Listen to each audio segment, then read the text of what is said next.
So first of all, let me just say, like, we are broadcasting live now. I have tweeted about it, but don't we don't need to like start the show yet. I can edit this part out. Let's not freak out about this. Don't freak out. But I will say that I'll tell you my experience, Ryan, which was that I remember the day that it was announced.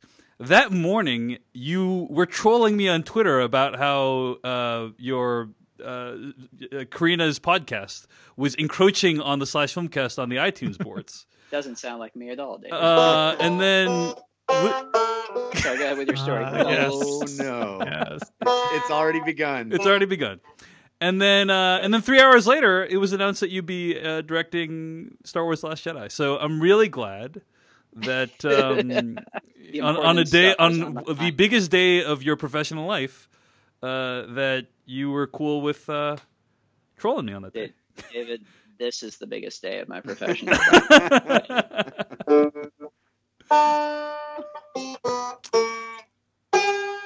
Oh! Yes. What? I actually was practicing that for a while. That should be the opening of the show for sure.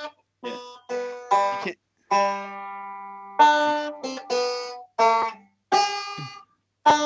That's pretty good, right? Ryan, that's as much that's as much as you're allowed to play without us having to pay Disney. I hope you have a clean cut of that, Dave. Can you get this one? Yeah.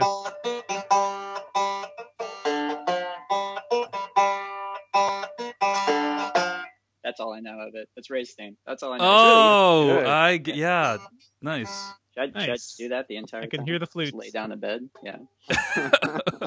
I don't know about should, but all right. Okay. So I think we're ready to go. All right. We're ready to go. This is it. So I will just I'll just start us off. So I'll intro the show. Let's do Jeff and Dindra. I'll say some words and then introduce Ryan. Okay. So here we go. Did you just say that? And we're live already? Yes, we are. That's right. But it won't be in the final episode, Ryan. Okay. Jeez, I see. Okay, yeah. That's right. You cut it down. I'm cutting it down. I'm not like right. you know. This is what do you think this is? Last Jedi? We can't just leave everything in there. Okay. Might be the longest podcast ever. Okay. All right. Here we go. All right. Good. All right. Hello, everyone, and welcome to the Slash Filmcast, the official podcast of SlashFilm.com. I'm David Chen, and with me are Devendra Hardwire, Jeff Kanata. And joining us today, our guest today has made a series of critically acclaimed indie films, including Brick and The Brothers Bloom, but he's fallen on some hard times. He wanted to join us on the show to promote his latest movie, which has only made $1.3 billion at the box office. It's a micro-budget mumblecore project called Star Wars: Last Jedi. Ryan Johnson, welcome back to the Slash Filmcast. How are you doing today, Ryan?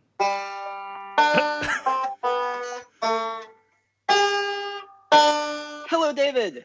Nice. Oh, good. Hey, Jeff. John Williams would be proud. Very, very, very Hello. happy to be back. Thank you for having me back here. It's great exciting. It's great to have you back on. We are super excited, and thank you for joining us in the midst of your busy schedule writing the new Star Wars movies. Before we get going, just want to mention you can find more episodes of this podcast at slashfilmcast.com. Email us your angry fan letters after this interview at slashfilmcast@gmail.com. And today, all we're going to be doing, we had the opportunity to talk with Ryan. We were going to do a normal episode this week, but we're like, forget about all that. We're just going to spend today geeking out about Ryan Johnson and Star Wars: Last Jedi in a spoiler-filled conversation. So that is what we have in store for you. Let's get going. Ryan, first of all, congratulations on the 4 Oscar nominations that The Last Jedi received today. That must be very exciting. Oh, I am so proud of the team. It's our sound guys, the effects guys, and Mr. John Williams. And thank you. I'm so proud of them. They did such amazing work. It is super cool. And also, before we get into kind of, I want to hear about your journey from Looper to Star Wars: Last Jedi. But before we get to that, I did want to mention that you recently went trending on Twitter for using Jedi texts to defend ancient Jedi texts. Ancient cool, Jedi texts, man. Yeah, so cool. a lot of people had some beef with. You're kidding? What? On the internet? A lot of people had some beef with Luke Skywalker, and again, we're spoiling Last Jedi, but Luke Skywalker at the end of Star Wars: Last Jedi uses Force projection to do battle with Kylo Ren, and a lot of people were saying, "Well, you just invented this. You made this up. Like, well, this was never set up." And on Twitter, you took those people down by showing a series of images where you take out some canonical texts and show that force projection was a thing long before Star Wars: The Last Jedi. Well, yeah, you don't. I mean, and it's interesting. I don't know. So this is absolutely a true story. When I was living up in San Francisco for a few months, trying to breaking the story for I better turn my email program off, or I could just read my email to you guys. Please go ahead. That'd be great. Quit. Good. So when I was up going into Lucasfilm a few times a week and breaking the story for it, I was in the middle of trying to crack this whole thing with Luke and the ending, and I hadn't quite got it yet, but I had this notion of what ended up being kind of the projection thing that he does, and but I wasn't sure about it. I was like, is this okay? I swear to God, this happened. I was sitting in the lobby at Lucasfilm, like waiting for Kiri to come out because I'd forgotten my badge that day or something. And that book was sitting on the coffee table there in the lobby, and I picked it up and I just started thumbing through it, and I saw, advanced force powers, maybe there, and I turned to it, and it described exactly what you saw. I landed on that, and it was like a god ray came down or something. But for me, it was like showing it was because showing it is less about, see, this is a canonical thing, and it's more about we're always making stuff up in this universe, and somebody made this up before, and so it's as long as Star Wars has been around, people have been adding to it. But anyway, I thought, I hadn't thought about the book for a while, and then the other day I literally just saw it on my shelf, and I thought, this would be a fun thing. This would be a fun way to drag someone on the internet publicly. No, that wasn't the intent. No. So it was a thing where you actually read it in a book, and you're like, this would be cool in the film, and that the text. Well, like I said, formed the film. It was this bizarre kind of because I had already sort of had the idea for it or something like it. And I was like, maybe he kind of, because I wanted him to kind of, hand Kylo his lunch at the end, but I didn't know how to do that without a physical confrontation that would be satisfying. And so that they both would come, that obviously Kylo would survive. And so I had kind of the first inkling of the idea of it, but then when I read that, I was like, not only can I do this, but it kind of solidified, it could be this. So yeah, anyway, it was a fun little blast from the past. Gotcha. Nice.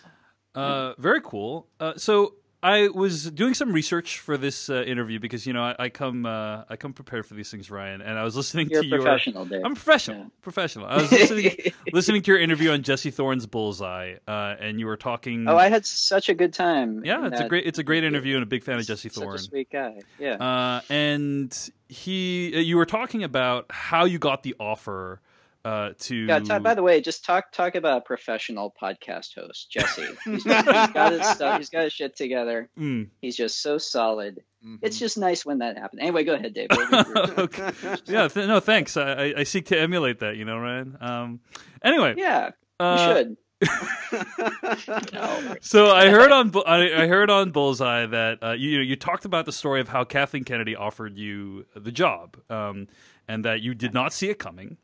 And that you had some general meetings with her. And I guess I want to ask you about the time period before you got the offer, right? You had made Looper right. huge success. And I where did you see your career going at that point? What did you want to do? Were you intent on the next thing I want to make is a Star Wars film, or did you have a number of projects in the works? Where were things before you got the offer? Is there a half-finished script in a Star Wars shaped trash can right now? Well, no, it's interesting. This is really true that I never in 1,000 years thought I would ever be up for a Star Wars movie. That just wasn't even in the back of my mind. So it's not like I was thinking that. No, I just, coming out of Looper, I thought, well, okay, it's time to write the next one. And I had this kind of really cool sci-fi concept that I got really excited about for this movie. And so I thought, oh, this is such a cool concept. I bet I can really dig into this. I'm really excited about it. And basically, I ended up like, it's kind of embarrassing, but I ended up spending a lot of time. I spent over a year trying to crack this script. And eventually I had the concept for it, but I realized looking back, I realized I kind of put the cart before the horse. Like I was sort of seduced by what was cool about the idea, but I never really had the heart of it and like what it was actually about and what actually made it tick. And so I spent a lot of time kind of plugging away on it. And I had it essentially led to having like, I was trying to make this thing work, but I essentially had like a year and a half off, which was really nice. Like had a great year and a half basically, but the script, I eventually, and much too late, realized this isn't working. And so after, do you feel comfortable sharing the premise of the script, or? I don't know. I might. Yeah, I don't know if I want to pitch the whole thing. I might. I'm still hoping that I'll wake up in the middle of the night and say, "Oh, aha, it's this," and Gotcha. the premise is really specific. So I'll maybe at some point when I totally give up on it, I'll tell you that. But so you're working on it, and things weren't going well, and you were questioning your whole life decisions that led you to this point, basically. Yeah, kind of. It's that. It was like Barton Fink a little bit, but not really, because I was having a great time that year, and it was nice to just kind of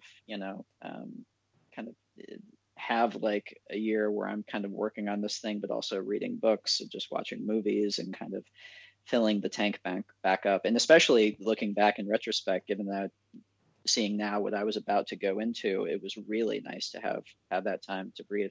But anyway, much too late, I realized this isn't going anywhere. And so I put it aside, and I came up with another idea and just started working on that.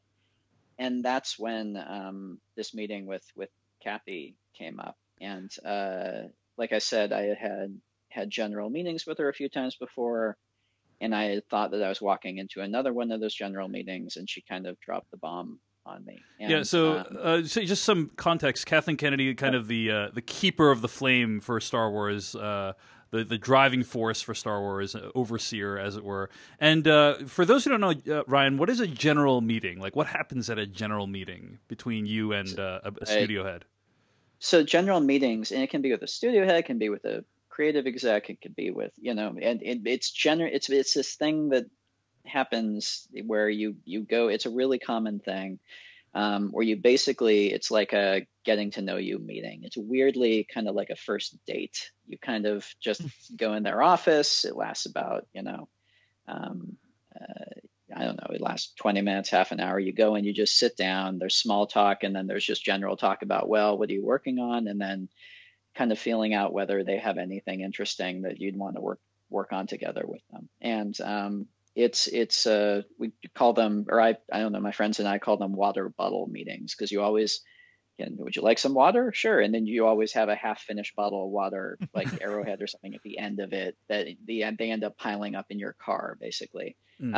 These half-empty bottles. So it was, it's a really common thing. And I had done that a few times with Kathy, which for me, I was just really excited to be sitting down and meeting her. She's such a, she's a legendary producer, and she produced, she had worked with Spielberg forever and Amblin, and going all the way back to, E.T. and Raiders. And I walk in her, and also her husband, Frank Marshall, obviously is a legendary producer too. And he worked with Bogdanovich on, Paper Moon, and he worked with, Orson Welles on Other Side of the Wind, like his final movie. He has deep, deep roots and stuff that I love. And so I walk in their office, and there's pictures of Frank on the set of Paper, like on the location shooting Paper Moon. And there's pictures of Kathy, like, back in the day. It was really exciting. And she was so cool, and we got along well.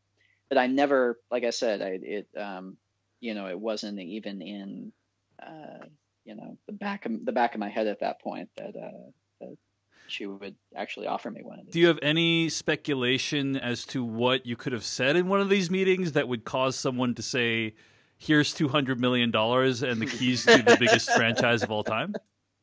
I should have written down what I said because if it's repeatable, I should have written that phrase down. Yeah. No, I think it was just I think it was Looper, and I think she was I think she was. I don't know. I honestly, man, I have no idea to this day. It's almost as baffling to me as it probably is to you as to why she asked me. Yeah, I mean, when it was announced, I was like, "What the f are these guys thinking?" You know. You and me both. Even if you hadn't any inkling that she was going to offer it to you, had there been any point, even in your childhood and growing up, that you had fantasized about making a Star Wars film? And my God, I mean, anyone I think who's ever grown up with this and had their hands on the camera, that's the first thing you fantasize. Literally, the first thing that I remember my dad. God, I must have been. I was really, really young. I must have been in, I don't know, 3rd or 4th grade, and my dad brought home one of those really old style video cameras. It was brand new at the time that you have to actually hook up to a VCR, And the first thing I did was I took it and I held it down at like knee height and ran it through the space between the coffee table and the couch. And I played it back and I was like, oh my God, that looks exactly like the trench run in Star Wars. So it's literally, I mean, no, but I think any of us, who make movies, who grew up with Star Wars, it's impossible not to. But you also, as an adult, you never think you will. So does that make it harder or easier when you're sitting down in front of that blank page and you're going to start writing a Star Wars film? Do you have all these ideas in your head of what you've always imagined you might do, or is it intimidating to live up to that childhood dream? It's intimidating when I can just speak from my own experience. It was intimidating before I started. So, when I got the job, and especially when it like broke on the internet and everyone started talking about it, and I was like, oh my God, I guess I'm actually doing this. It was really scary. And, but then when I sat down to write, it's actually the most fun I've ever had writing. And it was, I guess maybe because it was a blank page, but I had a starting point because it was the second movie. I had The Force Awakens and these characters that I loved as a starting point. And I did come in and when Kathy and I, after she asked me if I'd be interested in it, we had a series of conversations, and basically my pitch was, look, the first movie is like the introduction, second movie is training. And by training, I mean, we take each of these characters and we really test their mettle. And so I said that would be my approach to it, is a very character-based approach where, we just start with each one of these characters we care about and figure out what the hardest next step is for each of them. And so having that trailhead to go from, it was also nice because that gives you a direction as opposed to just having a big cloud of childhood fantasies of wouldn't it be cool to see the Falcon do this or that you could get lost in. It wasn't like that. You had a specific purpose you were working towards. You had a set of characters you knew you were going to be working towards on that purpose. It actually, once I actually started doing the work, I found it felt really comfortable. And then all the childhood fantasy stuff is just fuel for the fire. Then it just helps, it doesn't add more pressure. It's just like this reservoir of your connection to this world that you're building a story in. At least that's what I found. I know, Devindra, we were talking about this interview yesterday. We were kind of chatting over what we had talked about, and I know Devindra had mentioned what happened after you left that Kathleen Kennedy meeting? Like, did you have to sit down and take a walk? What was your reaction to that? I don't. You know what? I left it, and you know where I had to go to right after the meeting because I had the rest of my afternoon scheduled because I had no idea that this was going to happen. I remember really distinctly because I was friends even at that time, but this is way before Rogue One with Gareth, and I went to a rough cut screening of Godzilla right after it. Wow! And so I feel really bad because that whole screening I was staring at the Godzilla movie. And obviously not thinking about that movie at all. And so at the end, I don't think I had any useful notes for that. Yeah, I mean, you were contemplating this gigantic monster that was going to be incredibly intimidating instead of Godzilla, right? And I came out there and I said, let them fight. Let's do it. So as you were weighing the decision of whether or not to take on this life-altering opportunity, was there ever a point at which you were like, no, I'm not going to do this? Like, or what were kind of the pros and cons in your mind, if you don't mind sharing? Yeah, well, I had, I mean, in the meeting, I think that it was, Kathy kind of expected I would probably give a yes in the room, and I didn't. I asked if I could think about it. Oh, wow. Yeah, that's. I still don't know how I did that. She expected you to get down on your knees and thank her, with hands clasped, probably. Right. And I guess I'm very lucky that my saying that, I think she found it amusing as opposed to insulting. So thank God. But what was the time frame on that? Had The Force Awakens hit theaters already? Oh, no. So this was no, they were they were still prepping The Force Awakens. So they had for it, but they hadn't even started shooting yet. Wow. So obviously that was one of the first things I did was read the script for The Force Awakens, but there was no footage yet. Even when I read the script, they hadn't even started shooting.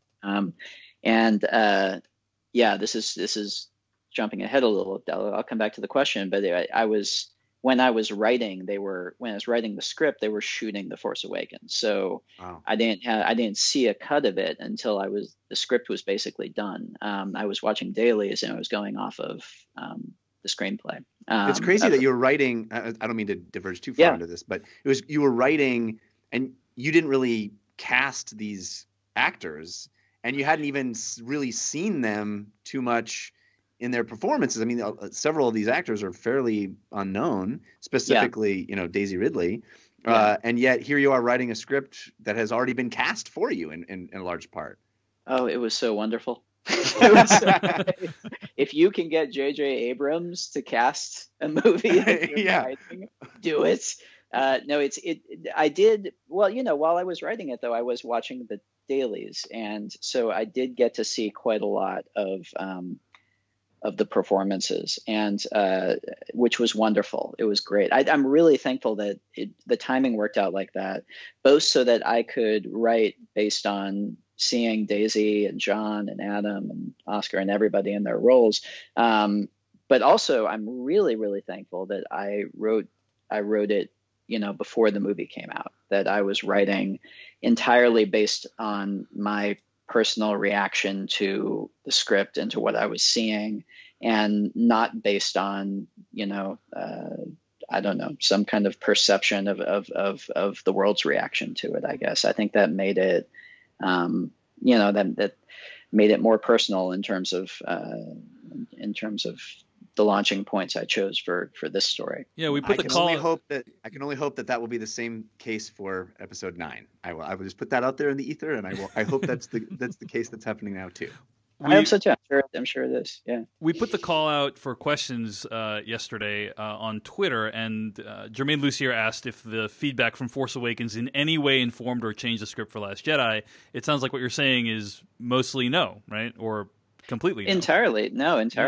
Yeah. No, which was, I think that's a really, really good thing. I think that, just being able to come at it storytelling wise from a very pure place of what did this make me feel? What do I see in these characters, and what do I think is the next step of it? But it also, just to say it does also mean that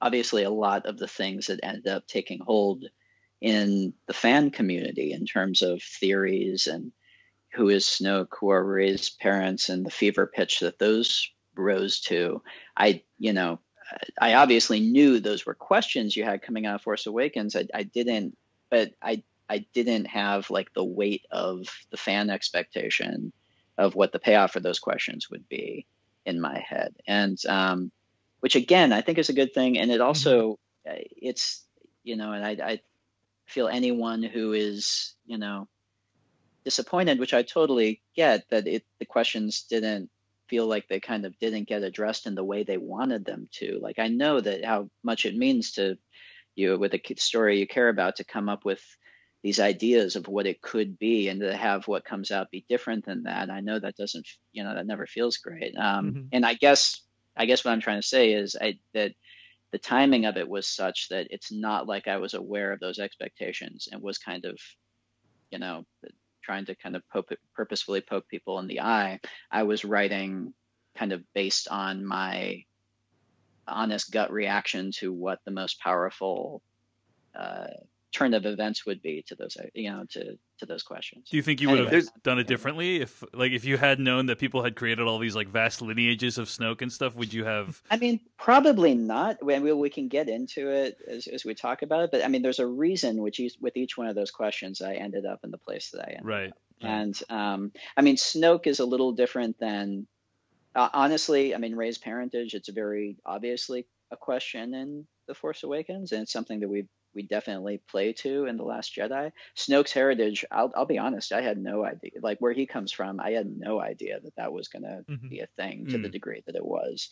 But the truth is, even if I had known that, and again, not to put down any notion of that being interesting. I think it's very interesting. It didn't have relevance to this story, and ultimately, even if I had reacted to it and put it in, I'm sure it would have gotten cut out at some point, whether it's in the writing or in the editing, just because it doesn't, it's not something that's important to any of our main characters. It reminded me of that scene in Looper with the famous diner scene where it's like, well, we could talk about time travel and I could, pull out all the straws and everything, but I think it's very much your sensibility, which is like that's not the important part. Like, where Snoke is from is not the important part, right? It's what he means to these characters that, and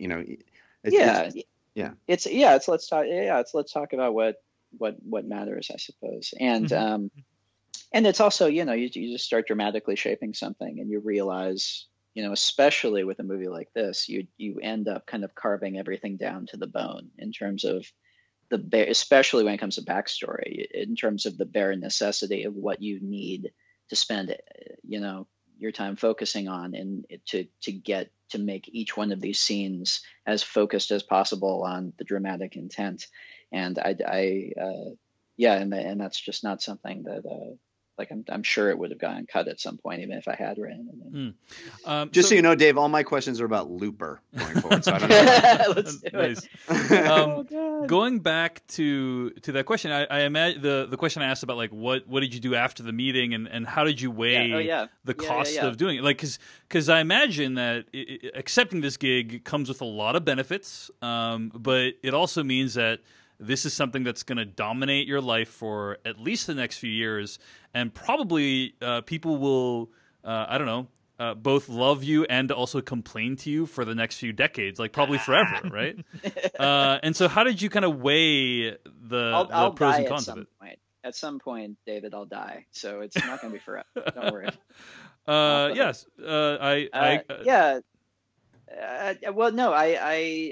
exactly. I mean, that's very well put. And also, and this is probably why I just had the gut reaction of saying, can I think about it? I mean, it's not like I was on like A lists or like, A level lists or something for projects, but because Looper was like a higher level indie movie that had done okay, that had the sci-fi thing, I had been approached with like franchise stuff in the few years I was writing, and I just got very used to saying no to it. And it just, in my head, I just had the path of, no, I'm just going to do my own stuff. I'm just going to write and direct my own original stuff and stay kind of close to the ground. So that had just been the path I was on, and I didn't see anything changing that.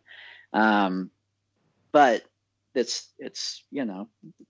Star Wars. Yeah. And not just in terms of it's like the biggest thing, but it was my whole world when I was a kid. It was,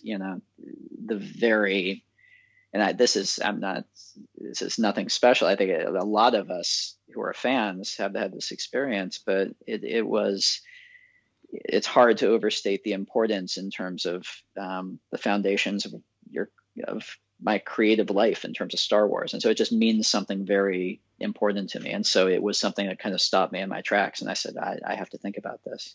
Right. And I thought I would go home and make a list of pros and cons, like you're saying. But what I did was I went home, and for several nights, I didn't sleep really. I stayed up all night. And do you know like when you're sick and you realize I need to eat pineapple, your body has like a really specific, like, need that it communicates to you. I stayed up all night watching documentaries about mountain climber disasters. Wow.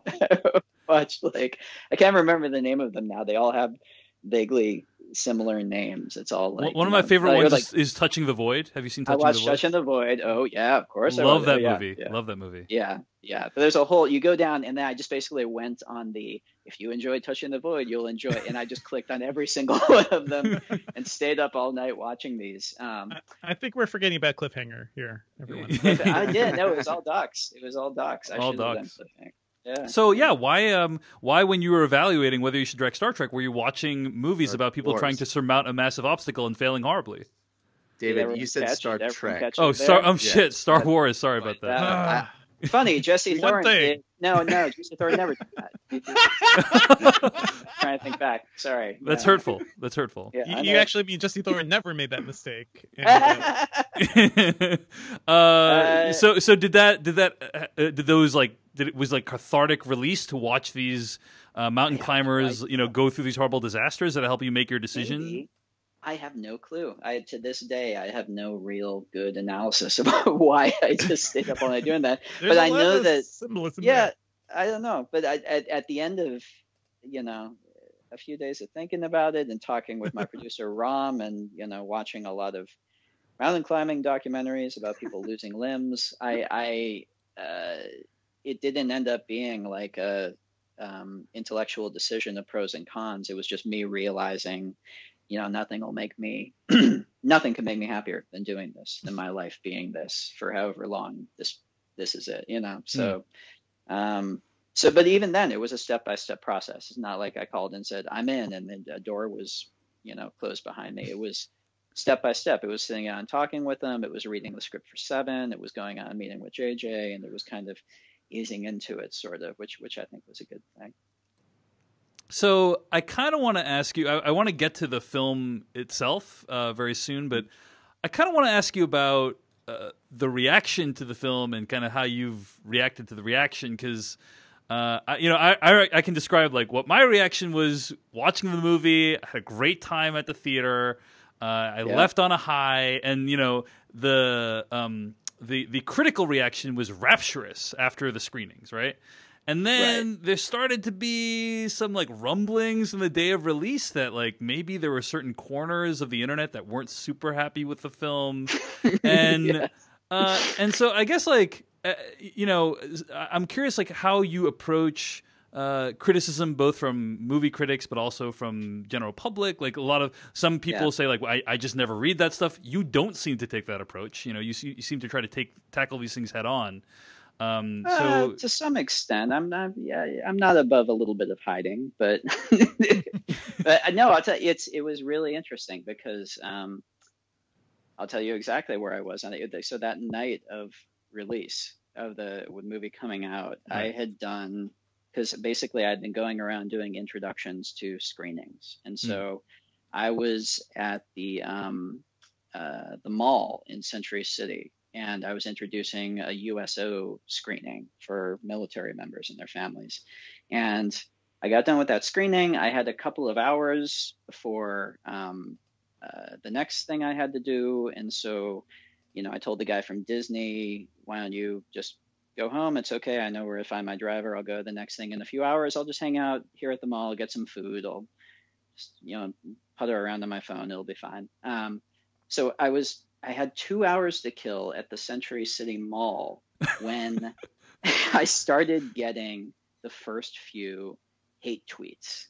And I have this memory of just this hellish kind of hour of being in the Century City Mall, and I had no. And the crazy thing is, like thinking back on it, I had no perspective on these tweets. I had no perspective in terms of how big a group of people this was, even what they were upset about specifically. Over the next few weeks, I kind of was able to contextualize it and feel much better about it. But at that time, I thought, oh my God, does everybody hate this? Did I totally just mess up? Was I just wrong? And I had kind of a very dark hour of the soul thinking, because I had no context for any of this. Right. And you had a dark hour where most dark hours occur at the Century City Mall. At the Century City, that was the thing. I was wandering around. So to this day, I probably won't be able to go back there without just going into, you're going to have like flashbacks at that Hot Topic. Exactly. But at this point, like there had already been, 95% positive Rotten Tomatoes reviews, right? Not only that, but and I will say, even then at the beginning, and this has been consistent all the way through, 95% of the stuff that I get on Twitter is incredibly positive and very just like wonderful, and people wanting to share their experience of the movie, even people who have, criticisms about it. They're thoughtful, and it's the good stuff. And so even then, thinking back, I'll bet it was just like that same 5% of it. But of course, when even 5% of the people are saying, I hope you ruined Star Wars, I hope you die, that's what you're going to listen to and freak out about. Mm-hmm. So it was crazy. Can I ask you a question about that real quick? Yeah. Before the movie had even come out, we heard this announcement that you were getting another trilogy in the Star Wars universe, which I personally am thrilled for. I'm so excited for that. But with that long, dark hour of the soul at the Century City Mall and the repercussions and all the fallout, is there are you approaching it differently? Is there any no psychological baggage that will be around when you're writing those movies or any of that? No, I don't think so. I mean, I don't know what. I mean, I don't know that it's. I don't know what that different kind of approach would be. I mean, I kind of have. You've got a way that you tell stories, and you just kind of do that. I think, Mm-hmm. So and there's even in all the even in the time since, when I've had a lot more time to kind of process all the different reactions people had. I mean, there's obviously the super extreme stuff, but even all the other the more thoughtful discussions going on with it. I don't know how this is going to sound, but there's nothing that I've read or seen that's made me think, oh God, I did kind of mess that up. I would have done that differently if I could go back. I mean, I still really genuinely believe in, all the decisions I made. I can't imagine I would have. I've spent, years kind of working through each of them and thinking through each of them. There's a reason I made each one of those choices. So, and I think that'll be the case with the next one. And it's funny, you can't ultimately at the end of the day, and I think anyone who writes or makes movies or does anything like that knows there's you put your head down and you do it, and you're in kind of an insular space while you're doing it, when you're actually doing the work. And so I honestly don't even know that it would be something I'd be capable of if I wanted to like process that stuff and make that a part. But I think I just, you tell stories the way that it feels good for you to tell stories. Mm-hmm. It's great. I had a conversation with another director recently whose work is also relatively well known, and he said that he also absorbs a lot of criticism for his work, and he said, I'm okay absorbing it because 99% of the time it is better to be on my side of the table creating things than on the other side of the table criticizing the people creating things. And that's kind of how he like justified or how he kind of thought through the criticism. And I guess like what you're saying is that even with all the stuff people have said, you put a ton of thought into every one of those decisions. You wouldn't have really done it any other way. Yeah, I guess so. I mean, and also I think that again, the extremities aside, right. I think that all of the talk and the debate about, first of all, I feel really, really good about the way that the movie has been talked about out there. The amount of thoughtful stuff that's been written about this movie just blows my mind. And not just from critics or column writers, people just posting stuff that they've written, just, blog posts, about it, just talking through kind of the themes of the movie and the deep dives that people have done, really digging into it. I'm so thrilled we made a big movie that tons of people wanted to go see and that was entertaining, that also did that. I mean, that's kind of, for me, I feel, I don't know, very, very proud that the whole team kind of, and also that Lucasfilm and Disney let that happen, I guess. Yeah. I don't know. But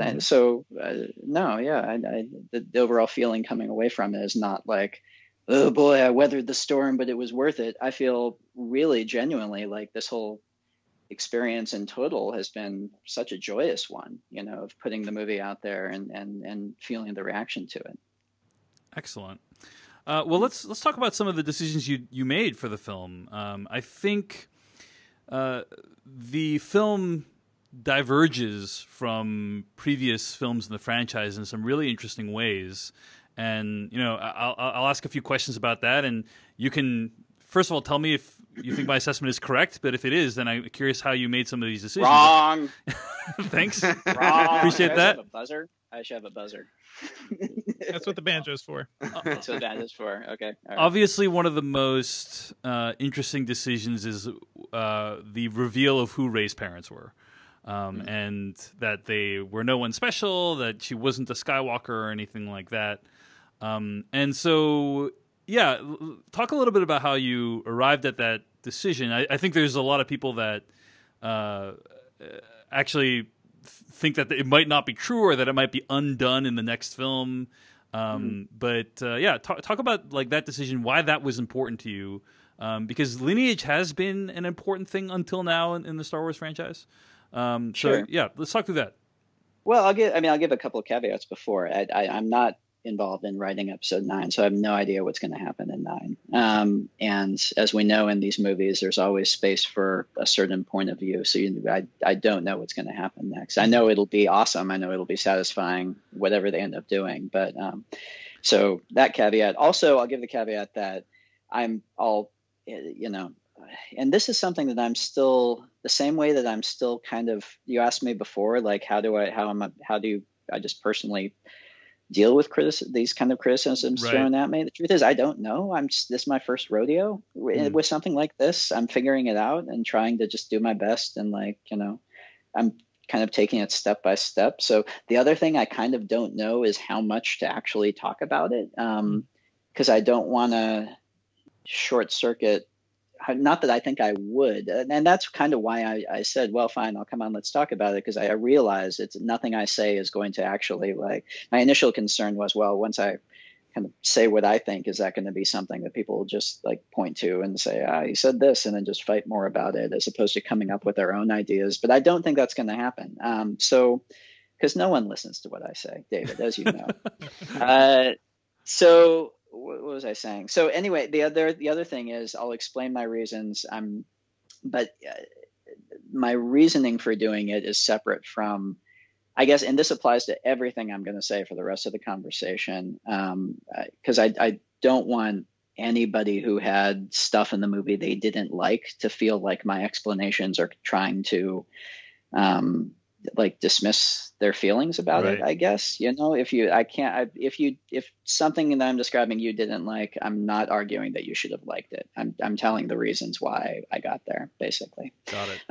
So anyway, which is probably all self-evident. Anyway, so what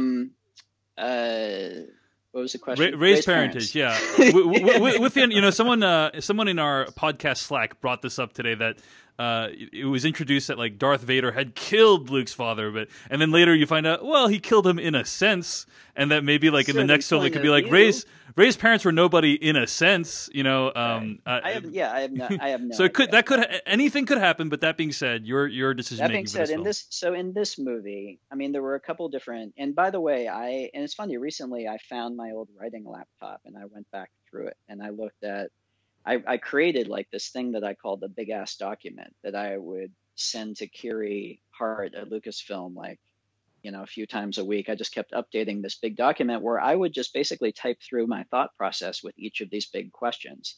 And when it gets to the thing about Rey, I actually go through and I made a list. Well, here's all the possible things that it could be. And here are the upsides and downsides of each of them. And for me, the answer that we come to in this movie, or that is presented to her, and I've talked elsewhere about this also, but there are kind of two elements to it. The less important one to me, but still the one that I think holds weight, is the notion of disconnecting it from strict lineage, the idea of opening up the world a little bit more so that, it's not just that you have to be related to one of several people in the galaxy in order to be special. And I think that if, if Star Wars is gonna move beyond it, we have to do that at some point. But and also there's just something kind of appealing about the notion of, it's kind of the anyone can be president sort of feeling of the Force, and I think it just makes Rey's character, I think, a little cooler. However, none of that would be important if the second point didn't apply. And the second thing, which is the really important one, was just a dramatic question, a question of dramatic impact. Going back to that initial thing that I said to Kathy, the object in this movie is to find, it's like the second act of a film, is to throw complications at these characters, to find their weak spots and press on them, and to find out who they are by making life very hard on them. And really, what the question of what should the answer Rey's given in this movie be boils down to, what is the hardest thing she can hear? And the hardest thing in my mind, the easiest thing she could hear is, oh yeah, you're related to so and so. Oh yeah, you're Luke's daughter, or you're a Kenobi, or you're a Palpatine, or whatever it is. Here's your place in the movie. That would be both the easiest thing for Rey and for us, because her whole quest is for, how do I fit into this? I want to know my place in all of this. If it's handed to her via lineage, that seems, again, that felt like that would be exactly what she and we as an audience would want to hear, obviously, because there are a lot of fans who obviously really wanted to hear it. The hardest thing she could hear is, no, you're not going to get that easy answer. You're not going to get, you're not going to be defined by this. And not only that, but you not getting this answer is going to be used against you by Kylo in the last, scene that you have together, to really try and tempt you into, you can't lean on that, so are you going to lean on him instead? And you're a hero, so you're going to have to stand on your own 2 feet. I talk about sometimes how it's weirdly similar to the "I am your father" moment with Vader. It's oddly going for the same impact that moment had, but with the inverse answer.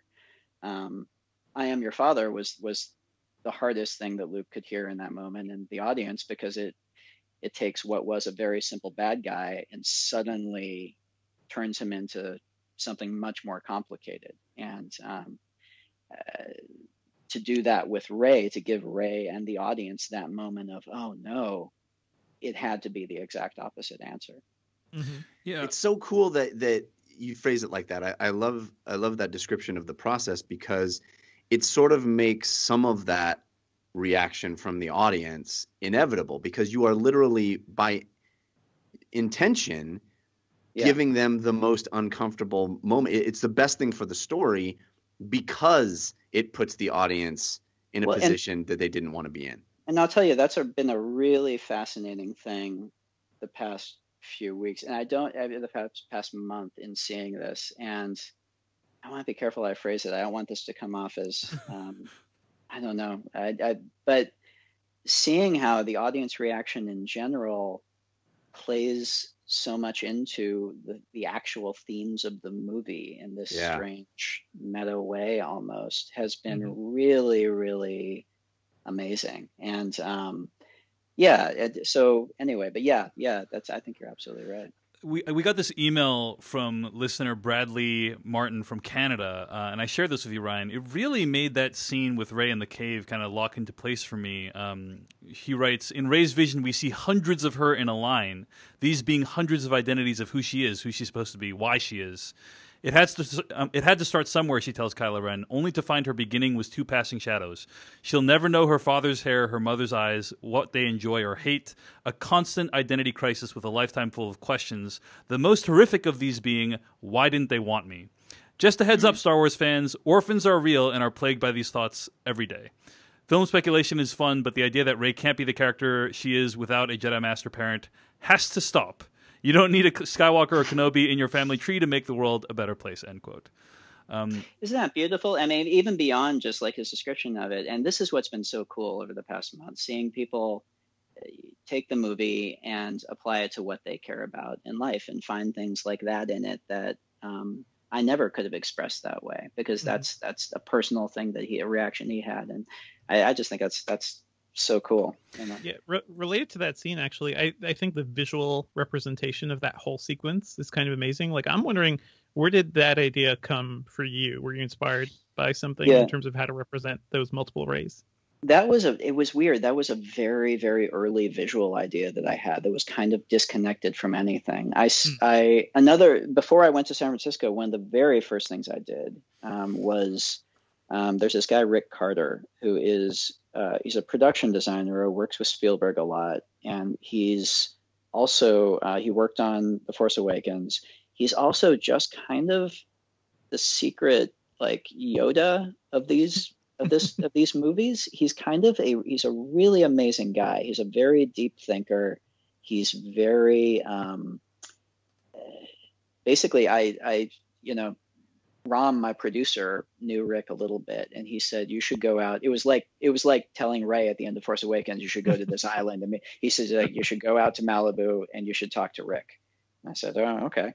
And so I went out there, and for a few weeks I kept going back, and we would just walk down the beach for like entire afternoons, talking not about set pieces, not about design, not even about, Star Wars, but talking about like just spiritual stuff, talking about, our families, talking about, we get into the characters a little bit, but it was always in the context of the most abstract kind of, what does this mean to me type stuff.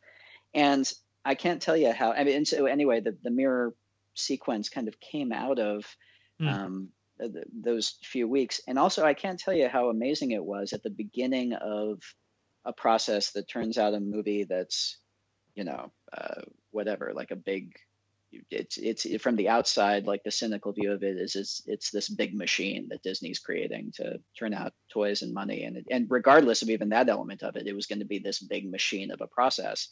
To have the beginning of it be just these philosophical talks with this awesome dude on the beach in Malibu set the tone for the entire creative process in a way that I think was really, really wonderful. But anyway, I just had this vision of this idea of a million Reys going off into infinity, her whole search for identity. I looking back through my notes, at one point I had the wacky idea of like, I was like, oh, should it be like a 2001 type thing where like each one of the Reys is a little younger? And as she goes down the line, it's younger and younger and younger Rey going back to her origin. And then when you get to the end, it's like the space baby in 2001 where it's baby Rey and there's a shadowy figure holding the baby who you think is the mother. And then it reveals that it's Rey holding herself as a baby, like really wacky stuff like that, Yeah, that would have been exactly. It would have probably just ended up playing silly. And so there's a reason I didn't go that way. But being free at that point to think about stuff like that in the context of a Star Wars movie, I don't know, and I guess I would also just say to any fans who think about like, how are these trilogies being created? How are these new movies being created? I hope it's comforting to hear that was like the Lucasfilm endorsed first step, I guess. Huh. Wow. Yeah. Yeah, I was reading your interview with Peter Serrata from Slash Film, and you were saying how the whole Rey idea in the cave is that, like, that cave takes you to what you fear the most, and what she fears the most is that there is no answer, that she only has herself, right? Something along those lines. Yeah, something along those lines. Yeah. So really interesting way of realizing that. Yep. Go ahead. Visually, because I'll never miss an opportunity to recommend people see this movie. That there was also a visual inspiration from Under the Skin, from that sequence in Under the Skin with the black boy. Yeah. And we actually got the effects company, they're called One of Us, that did that sequence to work on the Mirror Cave sequence. If anyone hasn't seen Under the Skin, it's a masterpiece. It's one of the best science fiction movies ever made, I think. Amazing film. Yeah.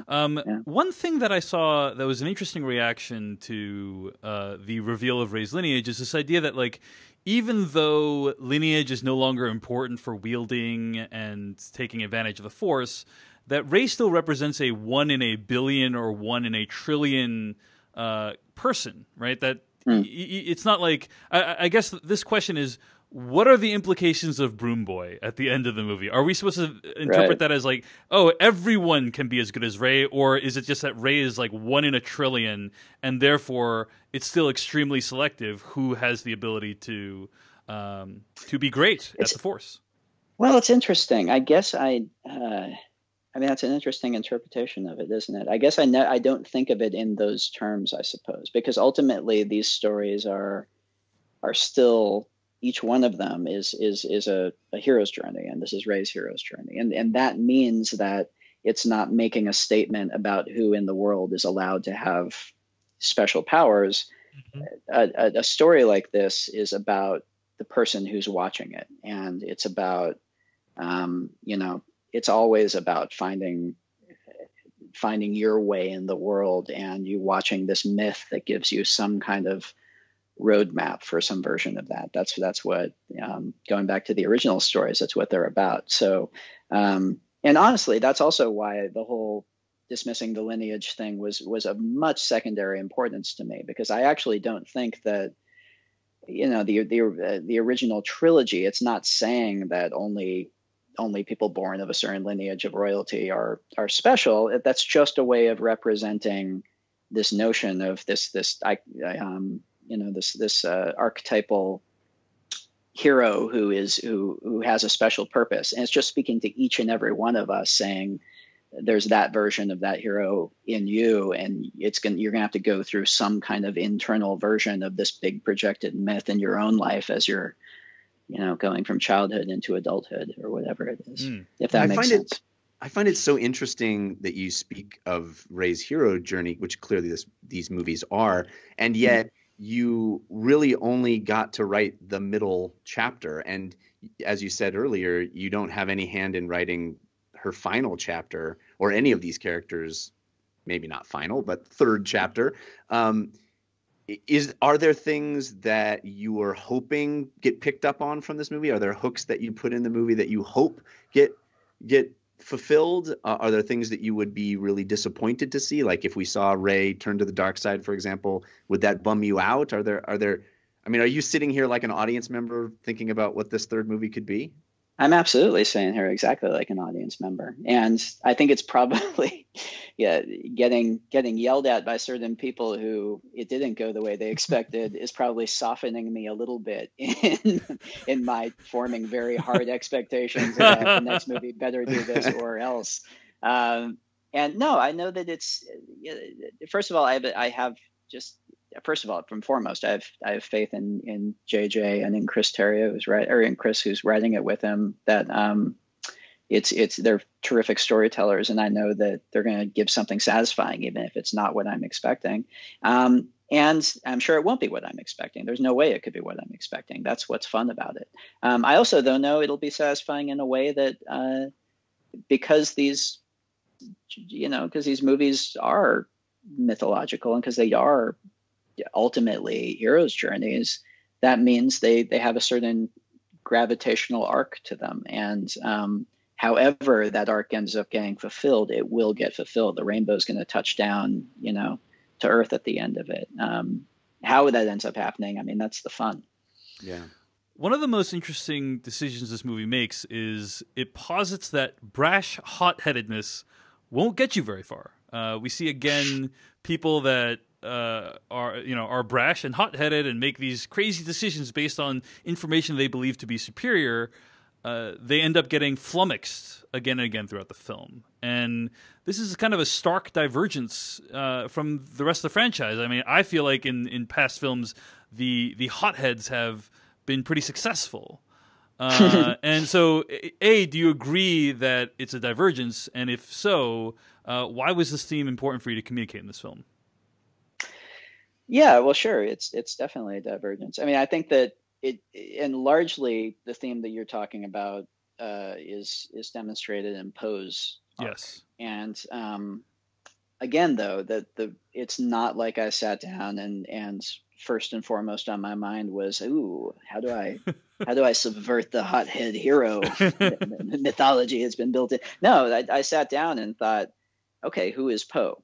And the truth is, we know very little about Poe from the first movie. He's a very cool character. Oscar Isaac has all the charisma in the world, but the truth is, he's a hothead hero. He's the best pilot in the galaxy, and he's awesome.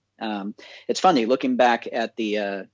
I told you about going through my old writing notebook. I found like the very first draft I wrote that I didn't even show Lucasfilm because it was awful.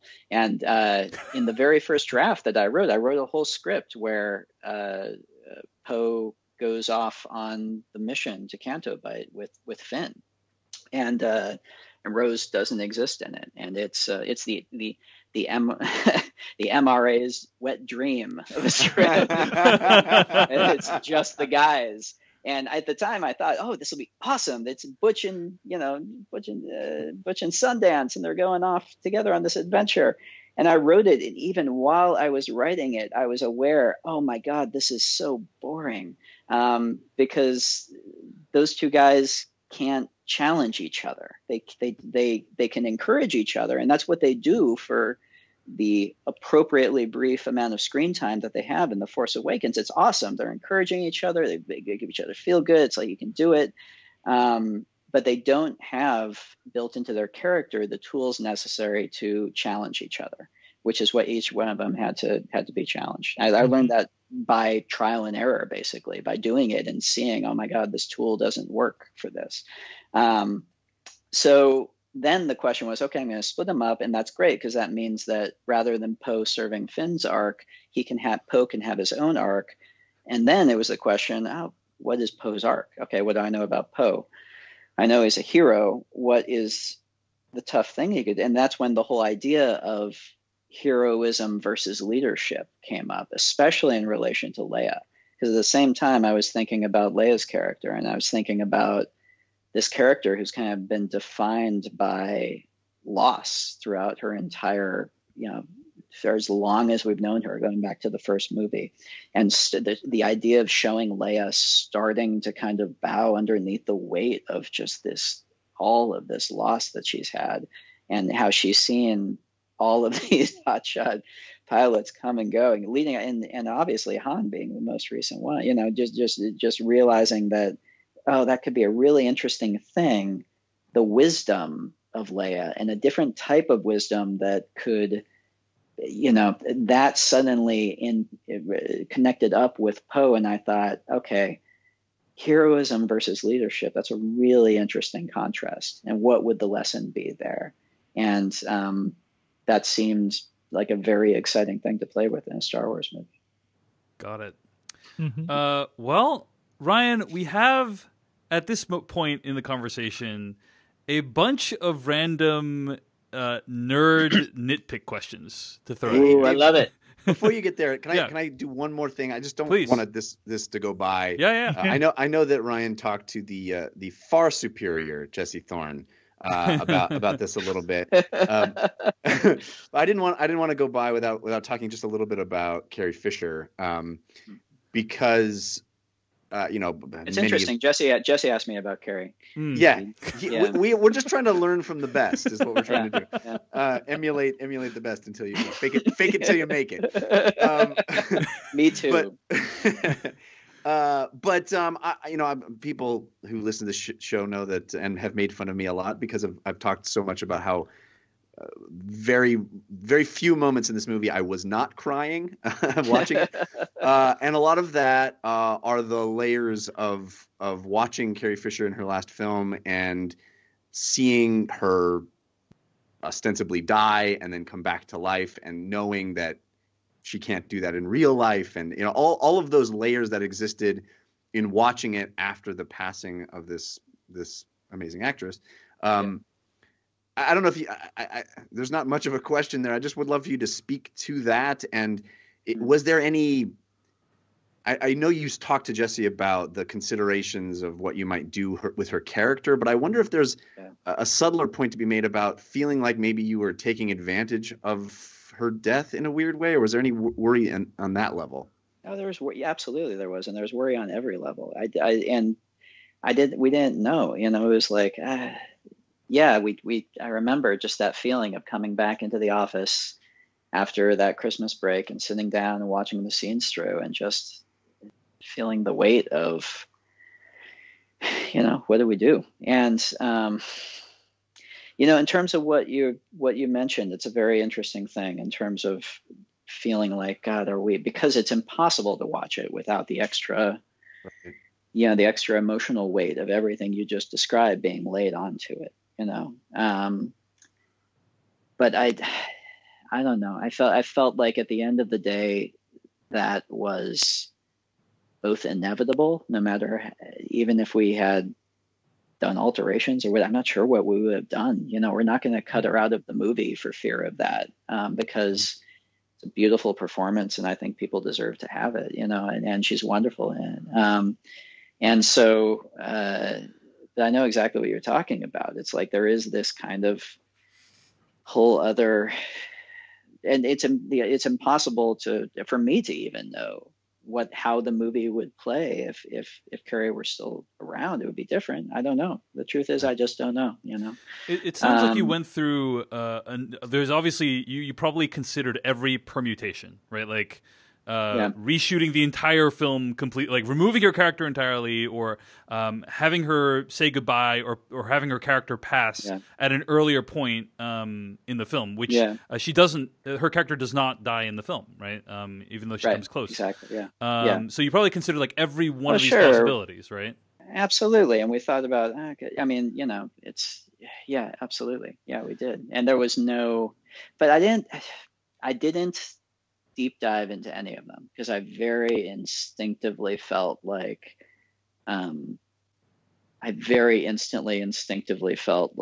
none of them would be truly emotionally satisfying, or as satisfying as seeing her complete performance. And I think at the end of the day, it was, it's the scene that she has with Luke. It's the goodbye scene, and it's her last scene in The Falcon with Rey, and we have everything we need. And those last words in the movie being words of hope. And there was no version where we manufactured some kind of earlier, death for the character that could keep both of those scenes. And there was no version of an earlier death for the character that I felt like would be emotionally satisfying enough to justify losing those scenes, Right. Yeah. So, I don't know. All the things you say, absolutely, man. It's all just this complex mix of stuff. And what it's at the end of the day, I just felt deeply that this is a beautiful performance, and we leave the movie with Carrie as Princess Leia giving us those words, and I want that. Yeah, and like it would. Go ahead, Jeff. I was just gonna say I'm so grateful for that decision, because it's something that meant a lot to me. Every time I've seen the film at this point, it gets me, and it's a beautiful thing. It's a beautiful thing. Yeah. I'm so glad you made that decision. Yeah, there must have been like some the idea of like, if you could figure out a way to streamline the story, you still would have been leaving a huge part of this performance on the cutting room floor, and that would have been unacceptable, right? And resolving it in a way. I mean, honestly, if there were some magic key I could have turned where it's like, oh my God, we can just do this, and that'll be an incredibly beautiful, moving fitting end to, the character, then I would have absolutely considered it. The truth is just, the movie was shot and put together, and there was just nothing that I could see in it that was that. And so, yeah. And to layer into that, we were all going through, it was extra complicated because, as much as I had become friends with Carrie, I was going through just personal grieving as well. And so all the stuff that you feel when you're watching it, just from knowing that character growing up, I was also watching a friend of mine on screen who I just lost. It was a lot, anyway, but sure. Well, thank you for speaking to that. I appreciate it. Yeah. And actually, speaking of like multiple permutations, you said something earlier that I kind of wanted to just dig into a little bit. You said that you had the big ass document where you tried to like every possibility with Rey's parents. And like, I'm curious, obviously you've already spoken to some of those possibilities. Maybe Rey's dad is Obi-Wan, maybe Rey's dad is Luke Skywalker. Were there any possibilities on that document that might surprise people that you considered? The instant I say any one of them, there's going to be a headline, "You won't believe who Rey's parents almost were." So true. You've seen right through me, Ryan. You've seen right through me. I'm trying to think. I honestly listed everything I could think about, even awful possibilities where I said, this is not what we're going to do, but, or even like, wouldn't it be fun? Okay, is she, everything from, the less silly one is like, oh, is she a clone? Is she a this? Anything that's a theory on Reddit now, I guarantee was listed in that document. What was the most silly one, if I may ask? Silliest one was, is she a robot? Okay, we've seen a biomechanical, realistic flesh hand on Luke. Could the technology have advanced sufficiently in the 30 years? And then Kiri and I just started laughing. We said no. Please, I look forward to you won't believe what Rey was actually a robot, almost a robot. And well, at least you gave us some clicks. We appreciate exactly. That's for you. That headline will happen, and I'm sorry from the bottom of my heart, Ryan. So let's move on to some of these geek nitpick questions. This is kind of a lightning round, but at the same time, if you want to dig deeper into this, into any of these, I'm happy for you to. So this. You talked about this recently on Twitter about Luke's prosthetic arm, and when Luke when Luke vanishes at the end of the film, you said there was a joke in the edit room about how like his prosthetic arm should clang onto the rock beneath him, but it would have undercut the moment. But I think Gizmodo had a piece on this where they asked like, wait, so Ryan, Luke's prosthetic arm vanishes with him at the end of the film. Are you then saying that prostheses are like metaphysically part of the person? Is that what you're saying, Ryan? They are just as much a part of the person as Yoda's robes are part of him when he disappears with them. But not Luke's robes. Not Luke's robes, because Luke's robes don't disappear. Luke's cape does not, but his clothing goes with him. Gotcha. All right. So clothing, but not capes. What is it about capes that you think? This is not a Terminator going back in time situation. Okay. People keep their clothes. Yeah. Kui Jong is like, yes, I figured it out, except there's one caveat: no capes. Okay, the Holdo maneuver, Ryan. This has really bothered me. I don't know if you saw this like massive article on The Ringer about the Holdo maneuver. Did you see that? No, I didn't see that. Oh, okay. It was a great piece that basically tries to understand why the Holdo maneuver doesn't break the entire universe, right? Because the idea of the Holdo maneuver is you can take a ship, ram it light speed into an enemy ship, and that it would like cause incredible amounts of damage. And so if that's possible, why hasn't it been done many times before? I think is one of the questions. And like maybe it's this article posits some theories, like maybe it's really difficult to do, although like in the movie she kind of to do. I'm sorry, would you say it's really difficult to do? That's the answer? That doesn't seem very difficult to do, does it? No, it doesn't. It doesn't seem difficult to do at all. That's why. Yeah. Another theory is like maybe it's not difficult to do, but it's so dangerous that it's been like outlawed as a war crime or something like that. I would expect it would be, right? I would expect it would be frowned upon. So did you have an answer for like why the Holdo maneuver hasn't been done more often in the past, or? I mean, like in the past 30 years between the two, you're just in general going. Because it seems back. like a kamikaze would be like a pretty... The entire history of Star Wars. Right, the entire history of Star Wars. I mean, the dude in it was the A-Wing, right? The kamikaze into the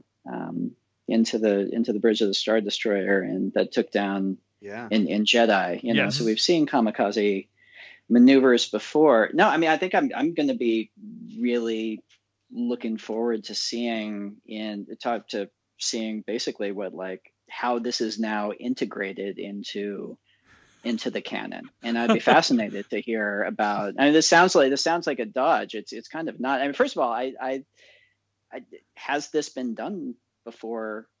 Period. You know, is this like a maybe she's the first person to thought. Your answer could be, Ryan, is nobody thought of it but me / Holdo. No one was that crazy. I mean, that's kind of my.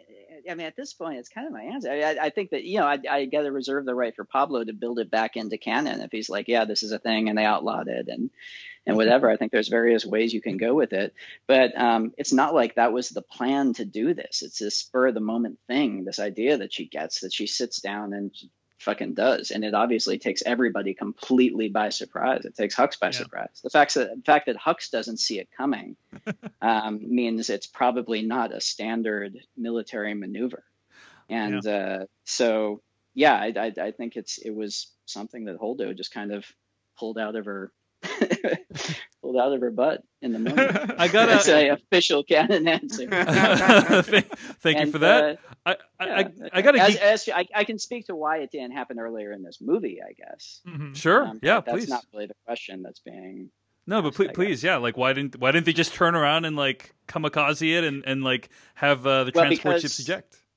Well, because even with their biggest ship doing it, as you can see, it didn't take out the entire force, and they basically they came up with, as soon after Holdo took command and she figured out what the plan was, she remembered this place Crate that they can go to. She formed a plan, and the plan involves the bad guys thinking that it's a plan where they can get completely cleanly away, and actually doing this at any point would have messed that plan up. Right. And so anyway, yeah. I got to geek out with you for a second, Ryan, that the moment when she goes through the ships and it's silent for 10 seconds. You probably saw the note for AMC projectionists that was on the internet, right? Love that so much. Yeah, there was a note that basically said, like, for, at about an hour and 10 minutes into this movie, there will be no sound for 10 seconds, and that is intentional. There's an intentional decision on the case of the director. So do not freak out. Yeah, do not be alarmed. So I thought that was awesome. So how did you conceive of that? Because that is one of the most shocking and beautiful and breathtaking moments of the film, in my opinion. So awesome. Yeah. Oh, thanks, man. Yeah, it came out really nice. So that was, I had the idea, the early idea I had was, and I storyboarded it all out. I had the silence thing as an idea from very early on. The notion of how do you communicate both the bigness of this and the idea that this is all happening in a nanosecond, basically. This is like the notion that this event is out of time in a weird way, and communicate the bigness of this beyond it just being another big explosion. So I had the silence thing, and I boarded it out, and we started playing with I had the idea that, okay, it's going to be silent when we're up close seeing all the destruction, and then we'll cut back to the massive wide shot, and only then would the sound catch up with you and you'd hear the big boom. But the whole thing honestly didn't click until our amazing wizards at ILM came upon the idea of that exposure shift. And that honestly, because we had versions of it before that with just regularly lit ships with just like streaks of white going through them. And it was nowhere near as impactful. It was when that they showed this version of it to me that had that exposure shift. And I was like, oh my God, that makes it all kind of click. Can you just clarify like what you mean by exposure shift? Yeah, so you can see when it happens, they light it with it's almost like the lights turn off on all the Star Destroyers, and so the Star Destroyers are silhouette black against the blinding light of the streaks where the debris has gone through the ships. And it happens just on a split second on that first thing where it goes through, and then for the rest of the shots, it's just very striking. It's just a completely different mode of lighting for it. So, but that's that with any creative, it's usually like that. You start with the intent, and then bit by bit with the design, you make decisions that kind of get you closer and closer to doing the best version of it possible. Wow. It is an incredible moment. Yeah, so good. I kind of have a related geek nitpick around all this too. Is there something in the canon that states that these ships have light speed? They can do so many things. They don't have autopilot.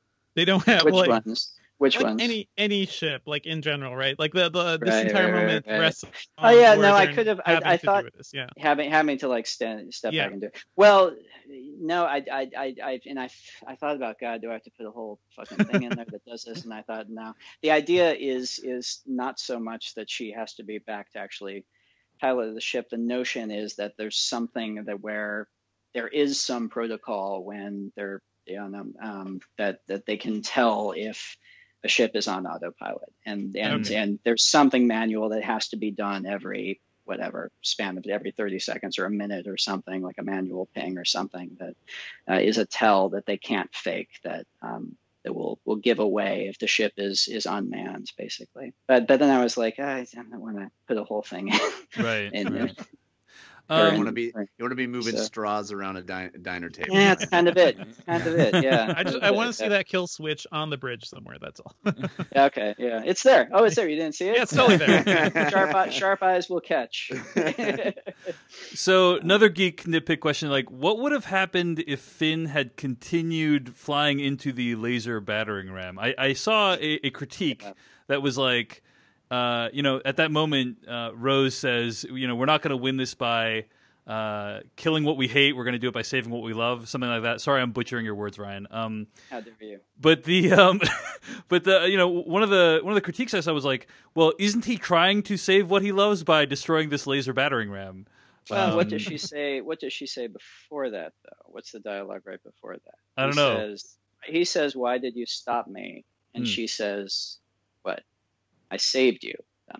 And what does Poe say, and what is he looking at right before he orders everyone to pull off? He's looking around and saying, "Oh my God, we're not going to make it. We're getting picked up." The last thing he's looking at is that cannon. He says the cannon is charged. It's a suicide.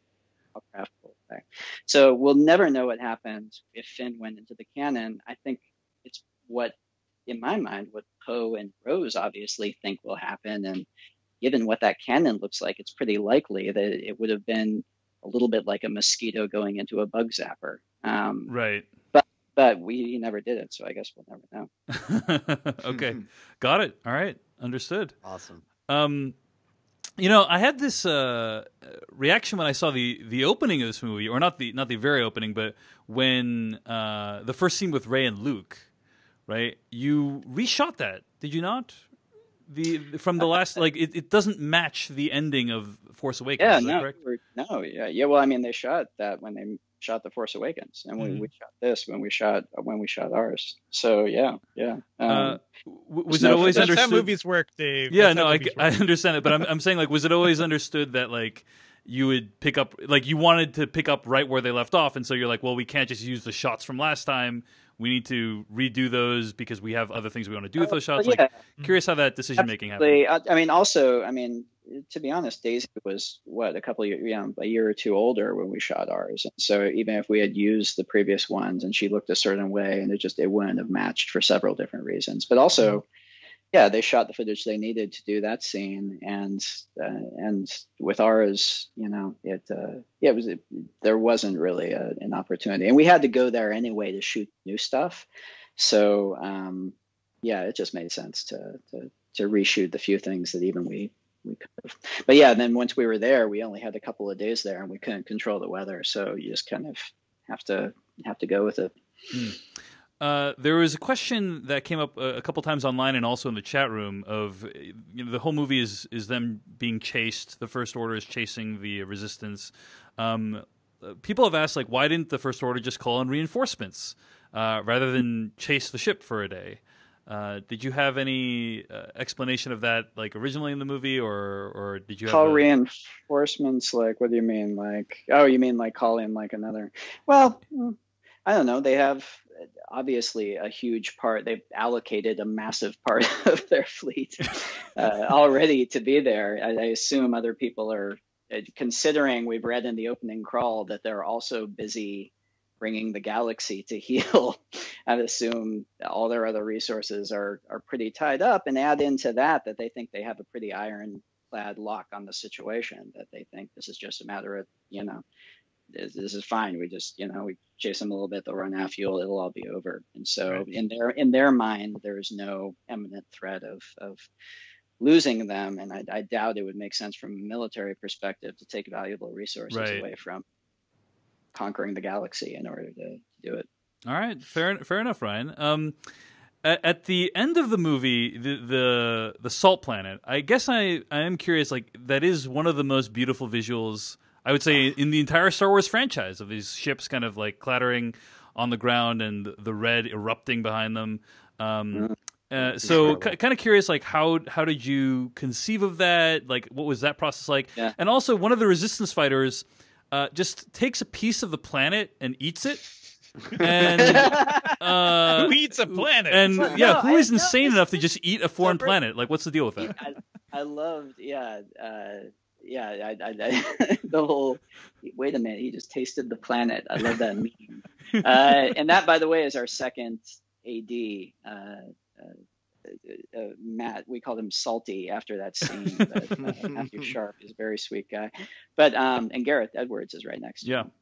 My cameo. No, they're out there, and it looks like snow, but it isn't cold. And he's like, "What the hell is this stuff?" And for some weird reason, he thinks the way to test that is to taste it. It's like how every cop has to taste the cocaine. Yeah, it's exactly. Or biting, like, I guess there's probably some old reason they used to bite coins to see if they were real. it's like that. Gold is soft. Whatever weird agricultural background this guy comes from, he thinks he's seen it all. He has a suspicion of what this stuff is, and he's testing his suspicion. I can't wait to see the new Marvel comic about the planet eater who goes around for plants. He does. He tastes a little bit of it. It would be funny if he took out a fork. Do you see the video someone made where they had their kids do the scene, and the kid like took out a margarita glass and like salted the rim of the glass with it? Amazing. So did you like see in your mind's eye, like, I'm seeing ships like, on the ground with like this red trail erupting behind them? Like, was that in your mind's eye when you wrote the scene, or how did it come into being? Yeah, that was a visual that was, again, very early. That was from back in like the Rick Carter talks. And the initial thing of it was actually want to do a big battle and kind of communicate the violence of the battle. But these are, you don't show blood in Star Wars movies. These are PG-13 movies. And so the initial thing was, wouldn't it be amazing to have a movie where the landscape itself could graphically communicate the violence of the battle? And a cool concept. Also the notion that the landscape would evolve during the course of the battle. The idea that at the beginning it's white and pristine, and then it gets scarred and increasingly red, and at the end, after the cannon goes, it blows all the white away, so it's just this red hellscape. And then as Luke comes out and is doing his, coming back into the legend that he needs to be and kind of healing the world, the salt snow falls and turns everything back into pristine white. I really like the idea of the landscape itself having a narrative to it during the course of that whole scene. So, was that the thinking behind Snoke's like throne room as well, like the great red representation there? Yeah, well, that was just thinking about Snoke and thinking, wow, okay, I like the idea of him actually kind of being like the Wizard of Oz a bit, being physically weak and using theatricality as one of his tools, I guess. He's very strong with the Force, obviously, but he has a very, unlike the Emperor, who's just kind of in a workspace kind of type throne, very utilitarian. Snoke has a sense of theatricality and of style. And so it was, some reason had it's the idea of this red, and again, the idea of the evolution of like during the course of it, the environment itself, going from that kind of theatrical red and then having the blazing fire during the fight and then having it be this gorgeous kind of fiery rain during the scene between Faye and I got Kylo. I got shades of like a Kurosawa's Ran during that whole sequence. I'll tell you where the more straightforward inspiration came from. The late great Anthony Minghella did a production of Madame Butterfly, the opera, that was, for the staging of it, he had this very graphic lit red background with reflective floor. And while we were I had this idea that it should be red, like curtains back there, and we kept drawing stuff up and it just kind of looked like curtains. And I was like, that's not cool. There's nothing cool about curtains. And then I remembered I had seen this production, this opera, and I started pulling up pictures from it. I was like, oh, it's just this abstract red back there. And then it's only revealed to be even a physical thing when it sets on fire. And then we were onto something. It's cool. What was the fun? Yeah, I'm looking at the images now. If you Google Anthony Minghella, Madame Butterfly, it looks incredible. Like what was the solution? Beautiful, yeah. What was the solution if it wasn't curtains? It was curtains. It was a fabric that was straight, and this was actually built into the physical set. It's not like it was an incredible set. It's not like it was green screen and we turned it red. We actually got this red fabric. We stretched it around the entire set, and then Steve came up with a way of lighting it so that it just turned into kind of this pure field of red that still had some slight gradation to it. And then when we got into post, ILM kind of helped remove some of the seams and some of the little telltale signs that it was real fabric. Interesting. Yeah, I never would have thought like curtains aren't cool, like you said, but thinking back on it, it's true. Yeah, it's true. It's true, and thinking back on it, it really does feel seamless when you're in that room. So. Yeah, it's kind of disorienting. You don't know exactly how deep it is or where you're looking. Yeah. I really geeked out hard during the movie when like an X-wing flew by a Star Destroyer window and the windows like kind of rattled. Is that the first time that's happened in a Star Wars film? Because I feel like I honestly don't know. You'd have. I mean, it's the first time I can think. Well, no, when the Falcon goes by. I'm trying to remember if everything rattles in Empire when the Falcon flies by, buzzes the bridge right before it kind of disappears. Everyone kind of like ducks and reacts to the shock of it, but I can't remember if it rattles. But yeah, that's our Top Gun moment, which I like. Yeah, it was important. Like, my guess is important for you to give this world like a physicality that way with the sound. Oh yeah, absolutely, and that's a constant thing in all the movies. Is kind of the physical rattle and roll of these being almost, like car movies set in space rather than spaceship movies per se. All right, just a couple more questions. Rex Daisy on Twitter asked this question. I'm curious about the George Lucas storyline, or the George Lucas outline. The story group would have you believe that it's still very much in play, but everywhere we've read that Ryan has had a clean slate and no one told you what to do. Was the Lucas treatment an inspiration at all? Did you see it? The idea of like Lucas having outlined what was going to happen in the next three films. I don't know what he's referring to with the story group saying that, so I'm not sure. I won't speak to that. No, I was just given JJ's script. So, I mean, I talked to them about I knew that Lucas had done this outline previous, but my understanding was that it was when JJ came in with Michael Arndt and then with Larry Kasdan, they kind of started from scratch basically. So for me anyway, I know I was just given the script of The Force Awakens, and that was kind of that, along with my knowledge of the previous movies, was what I was working off. Was there any pushback on killing off Luke? Did you have to clear that? No, I mean, I wanted it. That's part of, I mean, all of these decisions. That's a big part of the reason I moved up to San Francisco and wanted to go in twice a week and talk everybody through this. I didn't want to just drop a script and surprise everyone and hold my breath that they like it. I wanted to, but I mean, the short answer is no, it wasn't, because Also because I kept them very involved in the thought process that led up to each one of these decisions, including that one. And so it wasn't like springing it on everyone. It was like we had all kind of gone through this creative process together of, okay, this is going to be his arc in it. It's where he gets to by the end of it. Let's think about, we don't know what's going to happen in 9, but what has the most dramatic potential in 9. And so we were all kind of on the same page with it. So no, there was never any kind of submitting it to the board and holding my breath moment.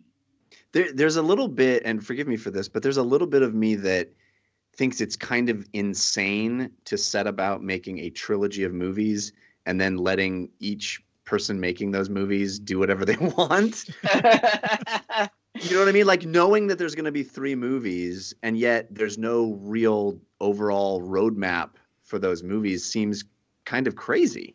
No? Well, I think it's daring. I think it's putting a lot of faith in each one of the, creators who are making each one of the films, but I don't think it's, I don't know, I guess because I don't know. I think because I can just imagine, because I'm about to go into it, like on this next trilogy, I'm going to come up with the whole thing, like front to start, and front to back, not front to start.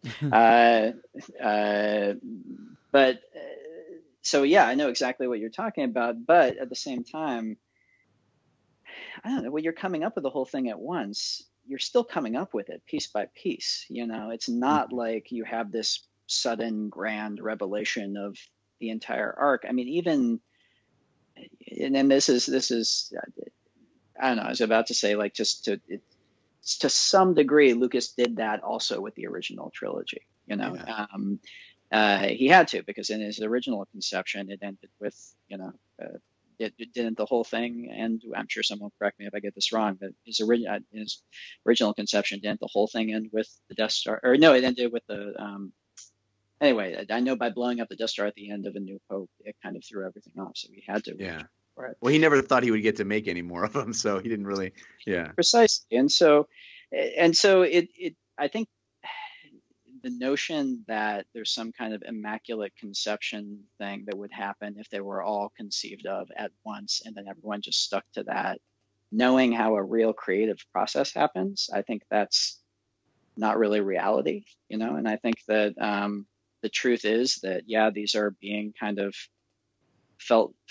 discovered one at a time, but I think it's not like we're just running willy-nilly. We're still thinking very carefully about what came before, and even thinking carefully, even if not in specifics, but in terms of dramatic potential of what's going to come next. And I think that when we get to the end of the whole thing, even the way in which it is crazy and the way in which it's leading to stuff that wouldn't have come about if the whole thing had just been laid out on a whiteboard at the start, I think is really interesting. And I think it's leading to creative decisions and directions that might never have happened if anybody had just, come up with an outline at the very start and we had all stuck to it. So anyway, it cool. Is fascinating, but I think it's, I for one am really interested, but I'm very happy that this is how it's being done for this one. I want to ask you about the trilogy, but one other quick question: how did you decide to name the film, or did you decide to name the film? And what do you think makes for a good Star Wars film name? Yeah, I don't know. I think hit me with some alternate titles, Ryan. There were none. That's the thing that very early, when I started writing the script. Actually, I wrote the title page, and it was The Last Jedi. That was it. And I never had another title. And I was, so I was holding my breath throughout all of production because I had the title from the beginning. Every time, I was wondering if it was going to leak, or even if someone would guess it. I thought it was a pretty obvious title. But in terms of what makes a good Star Wars title, I don't know. I'm very thankful that I had that one that felt like a very good one at the start, because I can just imagine if we had like, what do we call our band type sessions? I'm sure nightmarish, trying to pick apart what makes a great Star Wars title. Let's analyze the syllables and this. But in this case, I don't know. It was just a very, to me, it was just something I had from the beginning. So all right, very intuitive. Well, you have to come up with 3 more of them at least now. Well, yeah. On that note, Ryan, I was thrilled to hear that you are going to be gainfully employed for the foreseeable future. With this, what's it like? What's it like knowing that the next decade of your life is committed? It's great. I know it's weird. Like I've had friends like ask me like, God, don't you just like think about it in those terms and just have your shoulders sag a little? Like, and I'm like, no, it's the exact opposite. I feel like just the potential of what we could do with this is so exciting, and it's kind of everything I ever wanted to make movies for. I think it's kind of the ultimate creative challenge, and the idea of the experience we could give people with one story told over 3 movies, and just the sky's the limit. I'm just like, I'm so excited about it. Yeah, I feel. You're making me excited about it too. Yeah, good. I am very excited as well. But a part of me did wonder: will we see another original Rian Johnson movie? Well, yeah, I am actually, and that's the thing. I'm still figuring out. Okay, what's the timing of these going to be? Can I fit something in even before we start on them? I don't know. We're working it out. I mean, in my mind, I honestly, I appreciate that. It's strange though. I don't. Even with this one, even with The Last Jedi, I in my own mind, I don't have separation in my head. Like, oh, I'll get back to doing my own movies next. Like, this felt just as personal and meaningful to me as any of the films I've made. And I'm sure that, the trilogy will as well. But that having been said, I think it'll be healthy to do non-Star Wars stuff. I just have to figure out exactly what, the schedule is going to look like, how to fit it in. Well, I hope that I mean, some directors do the one for them, one for me kind of thing. It sounds like what you're saying is that the Star Wars movies are one for you in some way. It's all for me. All of it. It's me. No, yeah, that's how I genuinely feel. I don't know if I could ever do one for them. Movies are a lot of work. It's not for you. I don't know. Fundamentally selfish person, I guess. All right. Well, Ryan, I could spend another 90 minutes talking with you about this movie. I just wanted me out. Dave, are you kicking me out? I'm not. I could hang out longer. I want to be respectful of your time. This has been absolutely awesome. It has been so amazing. It's so much fun, man. It's been such a good conversation. I missed you guys. Missed you too, man. Devindra, did you have any questions? I know, I asked some of them. Anything else? Yeah, anything else? I mean, big or small, hard. There's so much. There's so much. Yes. Banjo time. Back. I guess the big one for me, though, when we were talking about this during our review, I think we noticed that this movie, Star Wars in general, always had a lot of Kurosawa influences. We know Hidden Fortress and everything. This one in particular seems. I don't know. Seems like a more direct homage. Rashomon is in there, for instance. Yeah. So I'm wondering, was that something you were doing consciously? And what were the major influences for you going into this film? For me, it was. No, it's not like I sat down and thought, how do I get more Kurosawa? And he's one of my favorite filmmakers, and I know his films really well, and so it makes sense that a lot of that stuff would. And coming up with when I was cracking the whole Luke arc, and that was actually a piece that came very late in the writing. It was in the rewriting, actually. There was many versions of the script that didn't have that whole subplot, and when I came up with that, obviously it was a Rashomon thing. But no, for me it was World War II. I watched a lot of World War II movies. I've called out 12 O'Clock High a lot. Dam Busters, and I went back and rewatched a bunch of World War II movies. I was also, though, I mean, honestly, I don't know, the influence for me was mainly Star Wars. That sounds, but just trying to tonally to trying to capture when I was because I absorbed those first movies basically between the ages of 4 and 11, and trying to capture what was fun about the movies to me. That was something that was really important to me, was that it would be fun, especially considering some of the heavier stuff we're going to get into. They would be fun for kids to watch, not just as we got to get kids in there, but because that's how I connected to this universe, was as a kid. That's the foundation of why I love this stuff, is not my adult fandom, but my kid fandom. And it felt really important to try and get that sense of fun into it, in addition to all this stuff. So for that, I was just thinking about my experience of the original Star Wars movie. And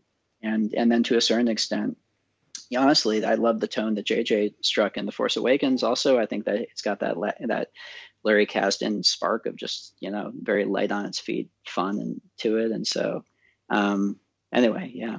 Well, that's why the movie is so special and such an emotional experience for me, because it especially that last moment with the broom kid, it feels like what I loved about Star Wars that honestly kind of left the series for a brief period in the 90s, that feeling that I could be Luke Skywalker. Anybody can. And the fact that was sort of like gifted back to me felt pretty important and powerful.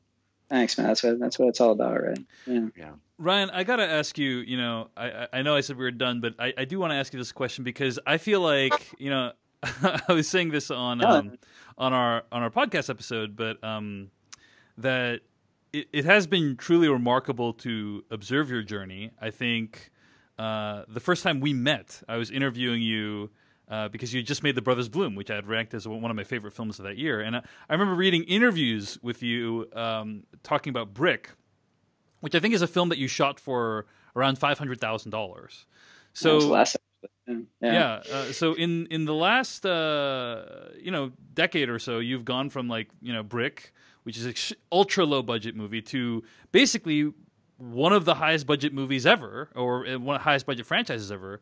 What were some of the biggest challenges you had to deal with when it came to working from a crew of 30 or 40 to a crew of thousands or many hundreds? My experience of it has been, it just the bigger. And that, I guess, coming in, every single time, first of all, you make something a little bigger, you have that kind of dry patch in the back of your throat of, oh my God, is this going to be a different thing? Am I going to know how to do this? And that it happens, it happened even not making Brick, because I had just made movies with my friends. I just shot with video cameras before that, and not professional actors, and cut it together on my computer. And I was like, now I actually have a professional crew and a real film camera. And so it's like, oh God, is this going to be a different thing? And then you get on set and you realize, no, you're telling the story, and the story you want to tell, and you just take the camera and tell the story. And then Brothers Bloom, it was like, oh my God, that was, a tiny budget movie that I did as a weird little thing. And suddenly I've got millions of dollars and we're on these locations with these big actors, and is this going to be a different thing? And then no, you get on set and you just figure it out and do it, and it's the same basic tools to the same basic ends, all the way up, and even including Star Wars. Honestly, and I've said this elsewhere, and I really found this was really my experience, that ultimately the machinery and the size of the budget, and it kind of doesn't. Not that it doesn't matter. It obviously has effects on the process, but in terms of what really matters, it doesn't matter, I guess. It's you're still trying to do the same thing, which ultimately is connect with the audience, and making the scenes work with the actors is the only thing that really does that. And doesn't matter, how many cameras you have, how many cranes, how many whatevers. That's what you're chasing, and whether it's with a short or with a Star Wars movie, it's the same basic tools to the same basic ends. Well, you make it look easy, Ryan. Brian Davids in the chat room says Ryan was like that underground band you know about and didn't want the mainstream to find out about. I feel the same way. I mean, it's really upsetting that we need to share you with the world now, Ryan. But you know, that's the way life goes sometimes. If you love something, set it free, right? Never set me free, David. Never.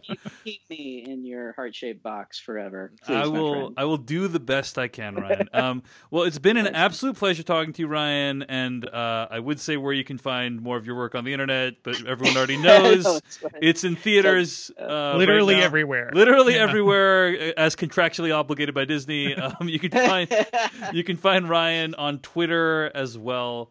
And find more episodes of this podcast at /filmcast.com if you like content like this, as well as Ryan. You know, I don't think you're aware of this, but we did 4 hours worth of podcasting about The Last Jedi. So find more discussion of that if this didn't give you enough. But Ryan, again, congratulations on all your success, and thanks for joining us today. Thanks so much, guys. We'll see you next time. We'll see you next time on the /Filmcast.